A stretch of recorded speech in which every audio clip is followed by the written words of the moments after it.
And also they have released they made kind of improvements to the new card visual. If you have used in the past a couple of months, there is a new card visual. So they have added some new feature to that. So they have added something called a small multiples. So let us try to drag that onto the canvas and see what it is all about.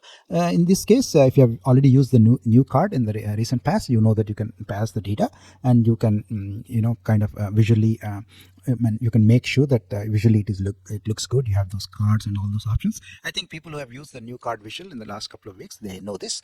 But this is the feature which I'm interested in, the small multiples. They have added that. So what we could do is we can try to filter our data using some small multiples. This way, if you see, I've used the decade bin, and you have your data first setting and last setting as the data values. So once we have the small multiples, you can go ahead and make all this look and feel changes, right? If you see, you can play around.